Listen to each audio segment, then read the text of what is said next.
Governorship election in Edo State. Joining us to look at that is the head of media Shomole campaign organization for that election, Kassim Afegbua. Good to have you join us. Good morning. Thank you very much. Well, we'll take you to this report on the election in Edo State, and we'll come back to look at some of the issues raised by the electorates and some other people, and some matters that the INEC Chief Press Secretary to the Chairman of INEC has addressed.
Okay, Kassim Afegbua, let's look at some of those matters now. We'll start from Benin City. The visuals we just saw, that as the motorcade, the victory, should I say, procession there in Benin City.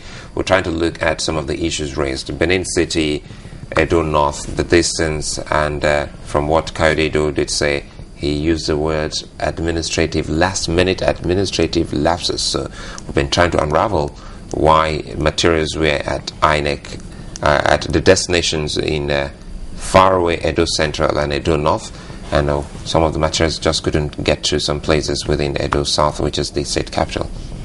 Well, let me first of all start by thanking the Channels Television for the exclusive coverage you carried out during the elections. Your men were on ground, and they were able to bring the visuals to people at home, people who couldn't go to vote, and other television stations that were also there. Essentially, I was expecting Kayode Edo to tell us exactly what he meant by administrative lapses, because we had raised,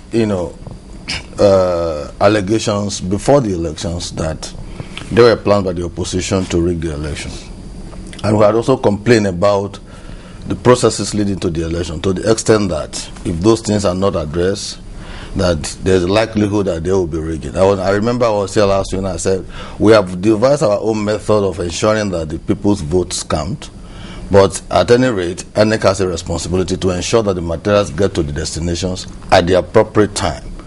And at the election, it was curious to some of us that distance from Benin to my village, for example, Okwela, where I come from, is about 2 hours. Materials arrive about 8:30. And accreditation started almost immediately. Then about 10:30, you now hear about materials not being seen anywhere around Oredo or what have you. So there is the need for you to raise, some kind of concern about, Benin City not getting the materials, which is naturally headquarters of the state, and a village like mine getting the materials at the appropriate time.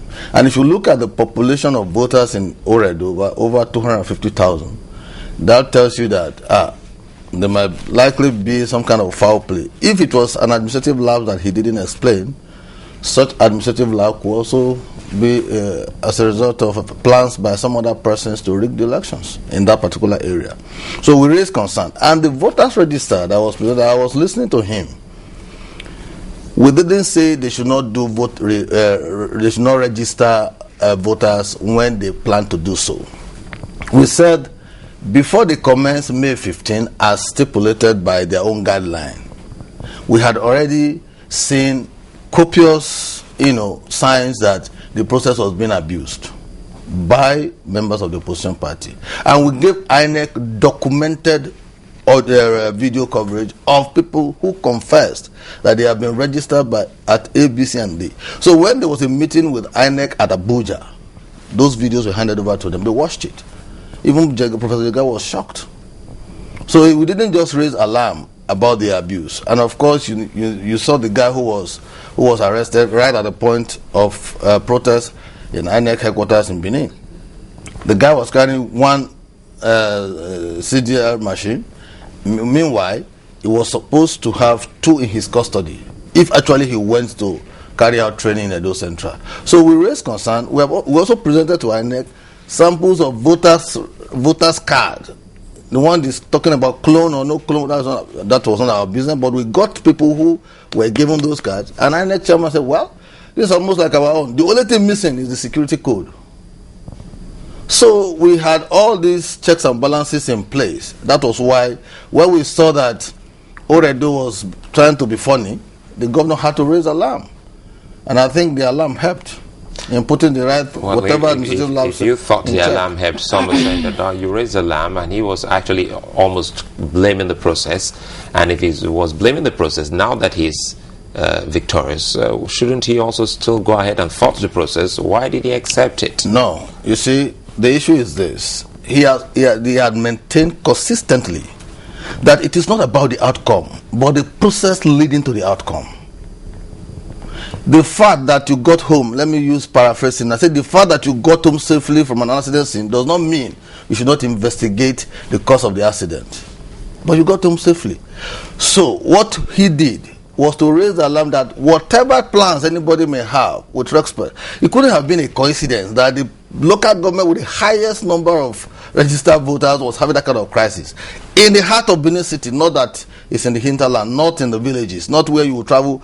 It's about 5 minutes drive from INEC headquarters.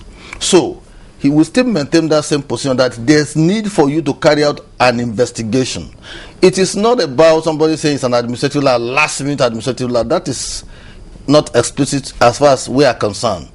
Explaining why you talk about issue of allowance to core members that were supposed to be paid. You were already aware that July 14 was the date set by you, not by us, for elections. Whatever preparations you are going to make, it's expected that you have made them before then. So issue of not paying allowance to core members and all that shouldn't be the doing of the candidate who were involved in the elections.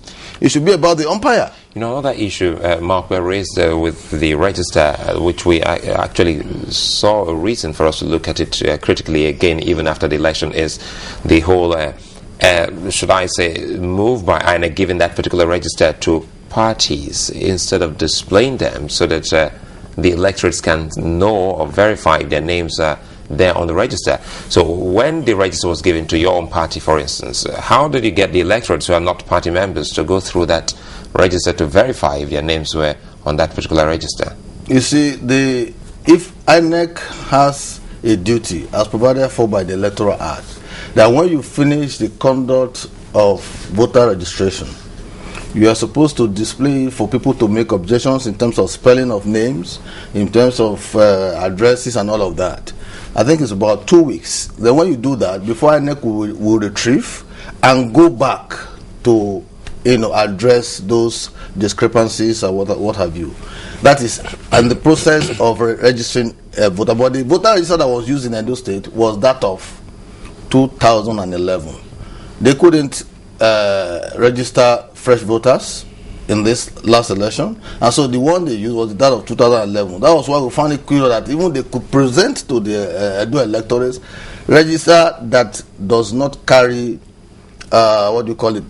photograph of the voter, because the new register has the voters the photograph of the voter right on it. So when you identify the person by his face, you also identify by his name. So INEC didn't have that particular one in the Oredo area. That they call it addendum register, or the manual register. That also raises curious questions. If villages could have voter register. Our agents have a copy of that because INEC did not give us voters card. They gave us a CD-ROM of voters registered in Edo State, not because if they were to carry the volume, it would be too cumbersome for them. Perhaps they were trying to cut costs and shifting the costs to the parties. What did you do with the CD-ROM that was given? No, we produce them into copies. Every of our agent has copies, so as to checkmate vote rigging. We produce all those, every unit, we produce voters register for them so that somebody who is not in that car will not come from anywhere and say he wants to vote. So when they are cross-checking, we will be cross-checking.